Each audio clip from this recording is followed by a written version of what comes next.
Dear Sangha, thanks for coming in to this session once again every Wednesday for us to sit together to reconnect with ourselves, because we know that no matter what happens in the world or in our lives, there's always a place we can come back to.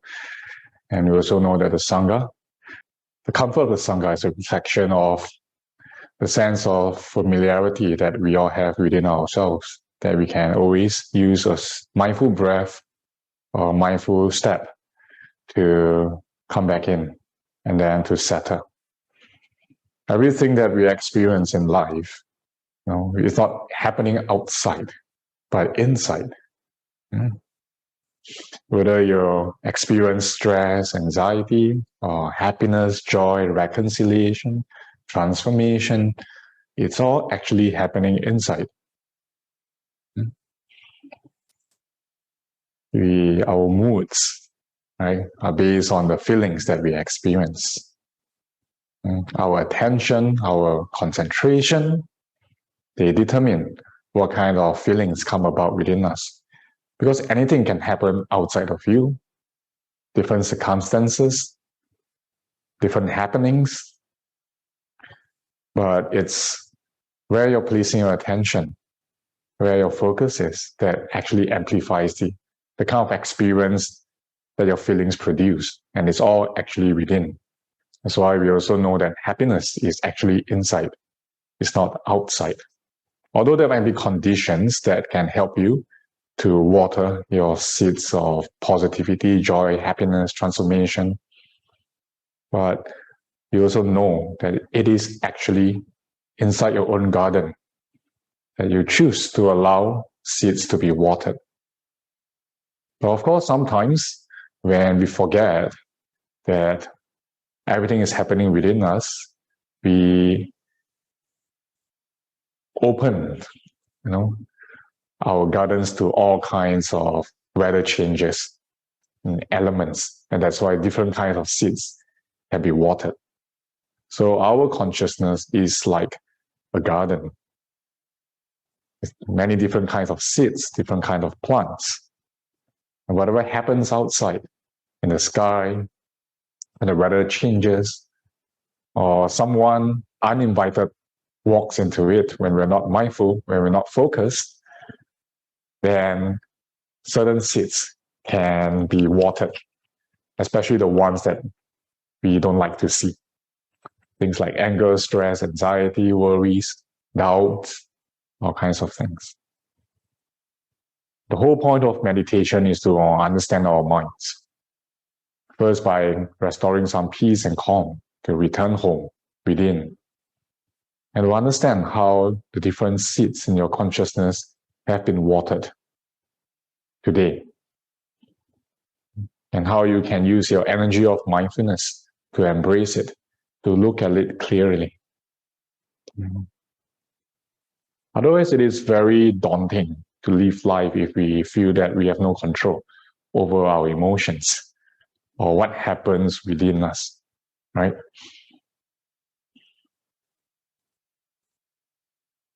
So coming back into yourself, you can also notice that there's a space of quietness, of silence that you can come in to sit within.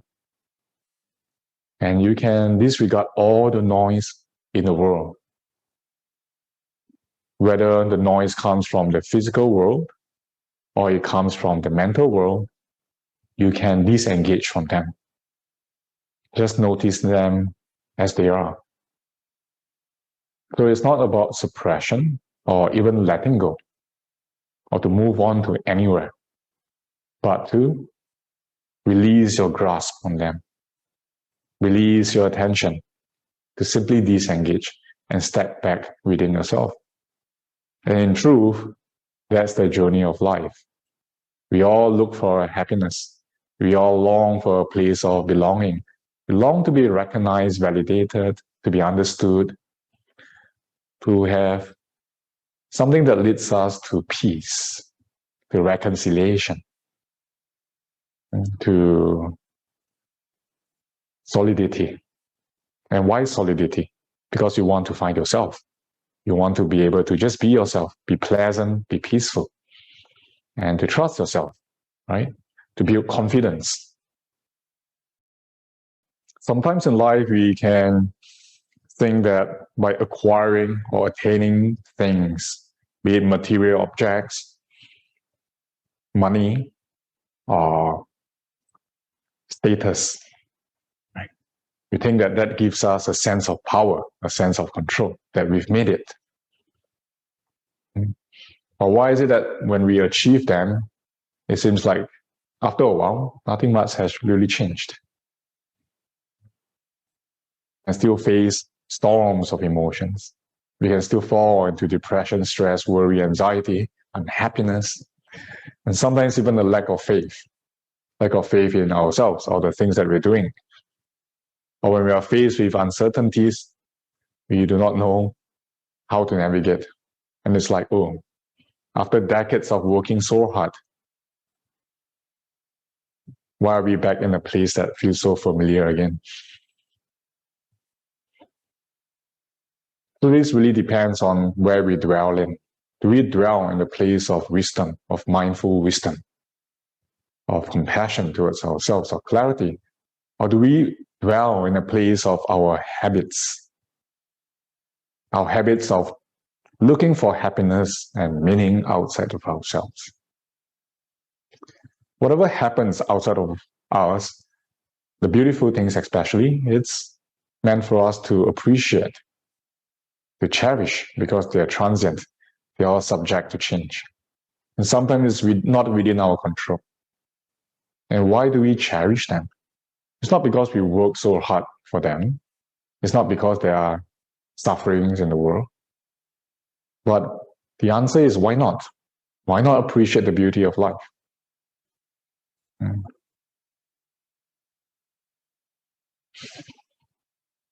So as we journey in life, we keep coming back to ourselves. And it is just a path of recognition, to recognize that there's a place that you can dwell in, because we often forget. Something that happens, we get thrown off, we get stressed, we get upset.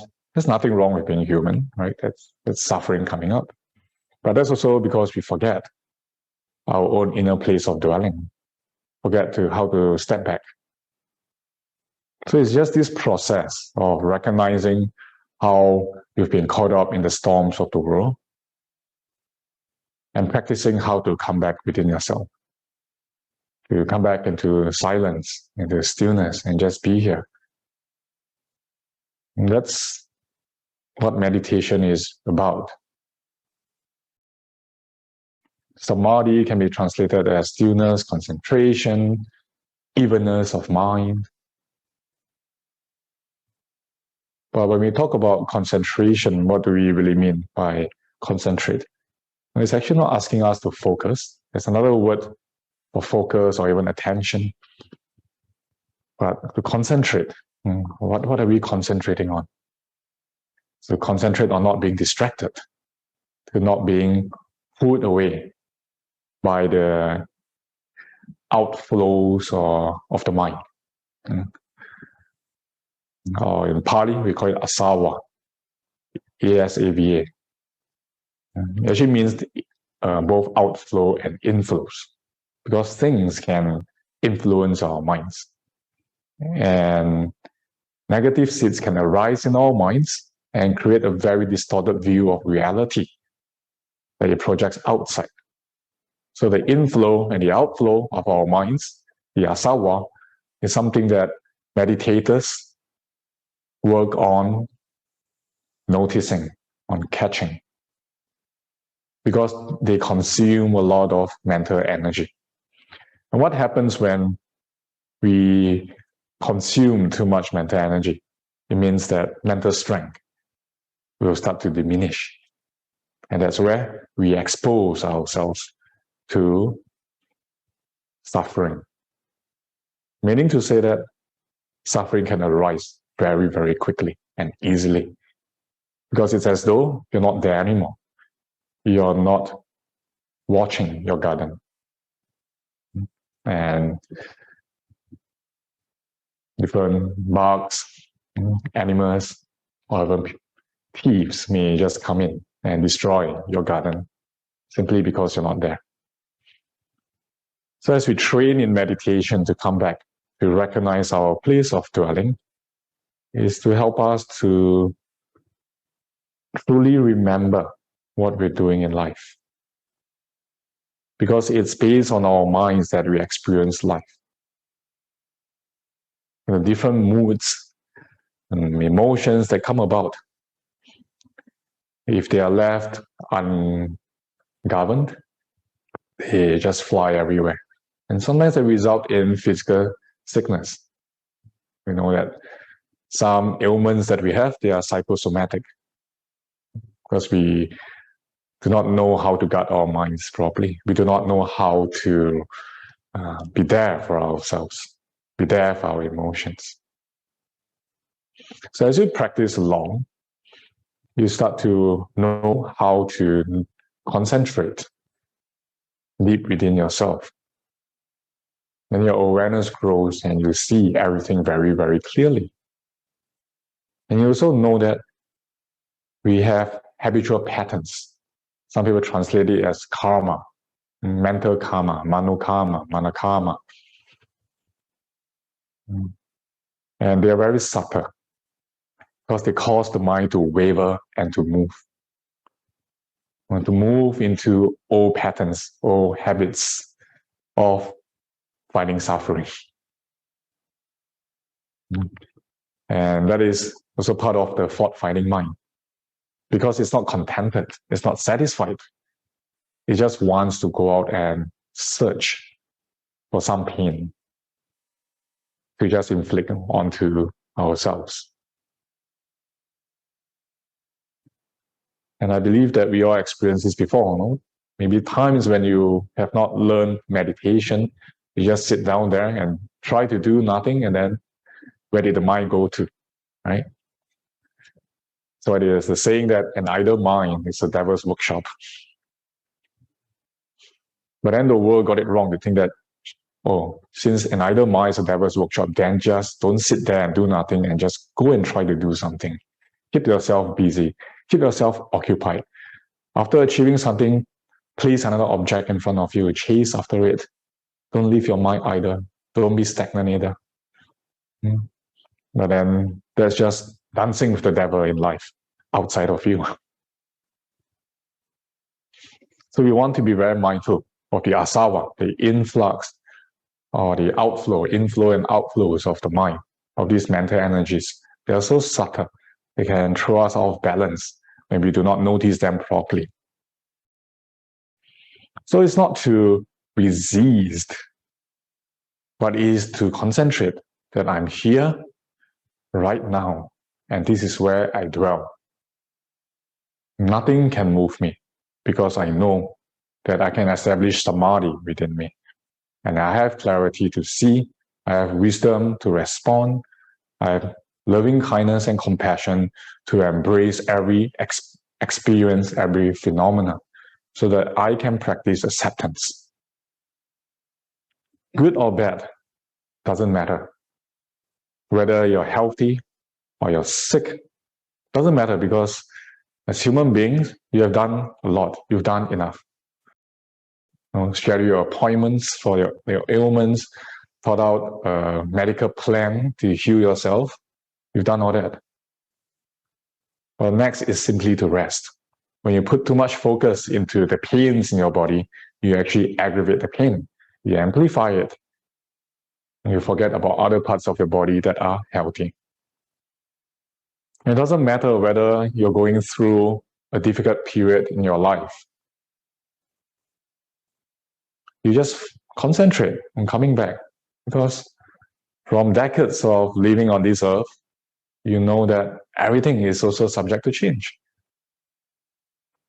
So as much as we do our best to appreciate and cherish wonderful moments, because we know they will change, and why not appreciate them, we're also aware that impermanence is one of the seals of reality, that everything, even the bad things, they are subject to change. They will pass. These too shall pass. And what does that mean? It means that as long as you're concentrated, you allow it to take its own time to pass. You don't try to shorten the duration. So the problem with us human beings is that we try to control time. We try to buy time, and sometimes we try to reject time. Rejecting time meaning that you're in a very unwholesome situation and you just want it to pass quickly. So as long as we know what are the things within our control and what are the things that are not within our control, we can leave it outside of us. Let it pass. You've done enough, and it's time to focus, to concentrate, not focus. Don't get put away and just be here. And that's where meditation begins to kick off. Because you're not chasing after enlightenment, not trying to gain an insight. After years of practice with the Sangha, sometimes when you share, the first thing you say, oh, I don't have much insights today. That's the first thing that came into your mind. Then the next thing you say is, but it's okay, I don't have insights. It's okay that I don't have. But why is it that sometimes you share, it's like, oh, I don't have much insights today. There's nothing much happening in my meditation. If there's nothing much happening, then just pass, don't share. Sometimes we can subconsciously find fault for ourselves. Oh, my dharma siblings have wonderful insights. They touch suffering, they heal, they transform, they have epiphanies, but I don't have anything. So my sharing is, oh, I don't have much insights. It was relatively quite quiet. I fell asleep, but I think it's okay. We try to console ourselves when actually we do not need to be consoled at all. I mean, if you're concentrated, you have noticed the asava. Your mind is still moving on a very subtle level. And if we go deeper into our concentration, we start to notice latent tendencies of our defilements. And since the asavas are always moving in an uncontrolled manner, the latent tendencies of our klesas will come up that drive us to manifest suffering. In fact, it actually creates a kind of suffering that appears unsolvable. And that's why in life, sometimes nothing much has to happen and then we start to suffer, we start to freak out. Many anxieties actually come from that. That's why sometimes we think anxiety is very hard to manage because it's happening on a very subtle level. It is a habit energy, a karmic pattern within us. And when I say karmic pattern, I don't mean about past life karmas or what you did in the past. Talk about karma. Karma is a volitional action. It's what you do now. Every single moment, as long as we are not having the right view, we are creating karma. And the cycle keeps going on.